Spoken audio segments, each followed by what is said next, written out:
Hey folks, it's Grant over at Local Cooling Farms. We're still at it with bush hogging this time of the year moving forward. With the dry weather that we're having, we're kind of getting after it with bush hogging. The reason that we are clipping the pastures and bush hogging is multifold. One, it is laying down organic matter. So all this material is just as good as thrown out compost. Organic matter, in my opinion, is going to break down. It acts as a mulch.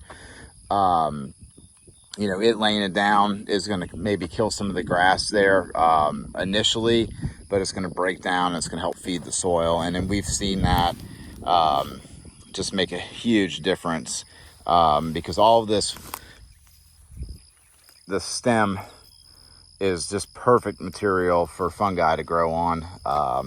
And so it's something that we want out there. So that's what we're doing. We want to add organic matter back to the soil. So we're going to plow all this extra grass back in. We're also keeping and promoting the native southern wax myrtles here at the farm because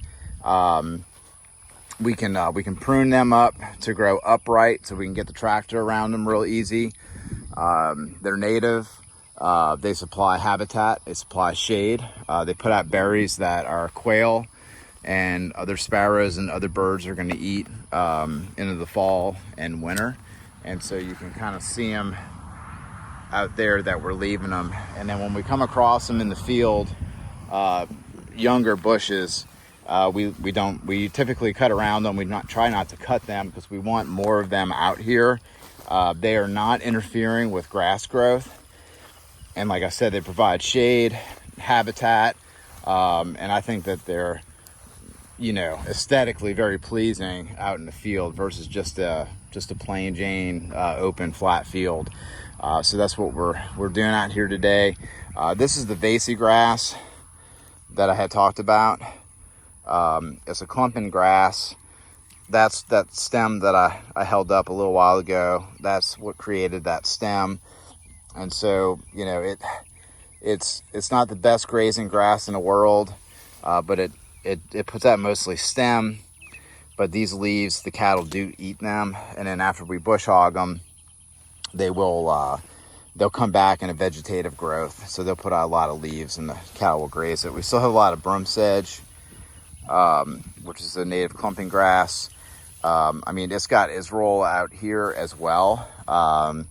The cattle really are not going to graze on that. So all that, as far from a grazing perspective, needs to be cut. And so when they come back through here, all the broom sedge has been cut.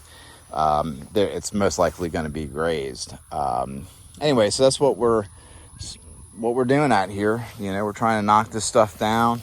And then you can see this grass that's up in here. This is a native grass. It's a perennial.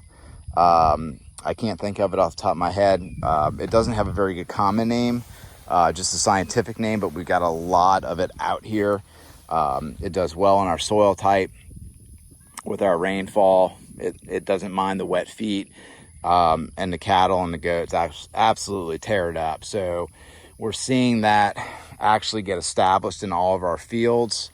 And the bush hogging is a key to get that stuff to spread out because we got to cut it so it gets full access to the sun, because all that tall stuff, the broom sedge, the vacey, a lot of the non-native stuff out here, it just kind of outcompetes it and can shadow it out.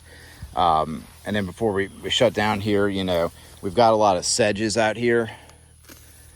Nut sedge example, they do really well out here. The cattle do eat the leaves on this, especially in the vegetative state. This plant has gone through, it's in full seed mode, super stemmy, hard stem, seed heads. But after we mow it, it's going to come back in a veg state, and then we're going to be able to graze it with the cattle and the goats. So that's why we got to come out here and kickstart this. This type of material is what people normally make hay out of. This field would produce a low quality bedding type hay. We could pay a contractor to come in, 25, 30 bucks a round bale, to cut the field in hay, and then all this stuff on the ground would of course get fluffed and picked up and windrowed and baled. We could use that material for hog hay, for hog bedding. But right now the value for us is it having laid on the ground. And so I'll do the work, I'll do the bush hogging, we'll just get all this stuff laid down. And then, we're looking at maybe 1-2 years or so. We may then contract out somebody to come in and then cut this for hay and put it up for our hogs and utility hay. So I think that's kind of like the goal, but right now we're plowing it back in, reinvesting the resource to build the soil. So that's the mission. Hope everybody has a good one.